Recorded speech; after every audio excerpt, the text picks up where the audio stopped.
All right, so for this week, the only match was the FA Cup quarterfinal. That usually makes this a little bit easier when it's a single match for a single player of the week. But who is your pick? Honestly, there's really only two options for this. I do want to give a shout out to Martin Odegaard, who I thought was really good. Got his 60 minutes in. Hopefully, that stands us in good stead down the stretch in the league and the Champions League. But the best player the best player we had for the game was Max Dowman. Sure. Which again is exciting. He was direct. He was forward. He drove. He tried to make things happen. Got fouled a couple of times in critical areas, which set up some opportunities. Sure. Which he does whenever he's on the pitch. It seems that's one of his skills. I mean, child abuse, man. To me, he was the best player on the field, which on the one hand is kind of exciting to have a player of that age and that caliber and that ability is awesome. There's also a part of me that goes, why is our best player a 16-year-old? Why is a child the best player we have? That's not for a team in Arsenal's position. We're talking about winning all the things. That's not great. Yeah, but to me, it's Max Dowman. Yeah, no, I fully agree. Defending him a little bit, what I would say is it's kind of the same reason that we hit that position with Miles Lewis-Skelly and Ethan Nwaneri last season. It's like, we're thankful to have them because we unfortunately do need them, just given the depth issues with the number of injuries that we have. Yeah. And I'm glad he's there to step up. I mean, what I'll say for him is he made me not really miss Saka so much. Like, I wasn't thinking when he was out there, like, I wish we had a more senior player in the right wing right now. Like, he was definitely up to the task.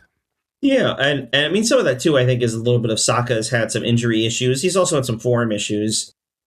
We keep sort of waiting for him to turn it on, and it kind of hasn't quite happened, which is disappointing. But again, there is, let's not be super negative about this. He is a really exciting player. Definitely. Even if he, isn't legally allowed to be in the locker room with his teammates when they change. Yeah.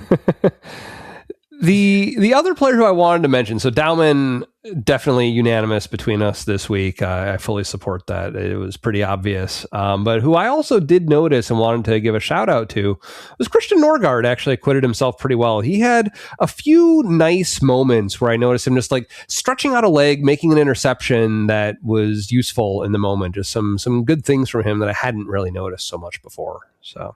Well, that's because we haven't really noticed much of anything Christian Norgard's done because he hasn't played that much this year. I thought he was okay. You could definitely see some of his limitations vis-a-vis a Zubimendi or a Rice. I mean, there were a few times they were able to transition the ball through the midfield, partly because Norgard's recovery speed isn't that of Declan Rice or Zubimendi. He's going to be an interesting one for me if we look back on the season, especially if we face the nightmare scenario.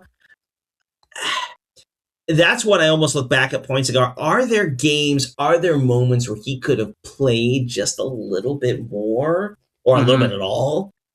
Maybe gotten a few extra minutes on the bench for Rice and Zubimendi just as it doesn't feel like we're running them ragged, running them down to the end. And again, some of this is injury related. Obviously Mikel Merino is a huge loss in the midfield as well.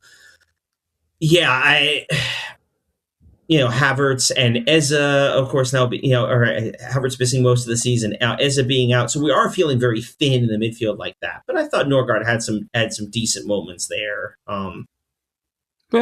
as well. I don't think that's entirely unfair.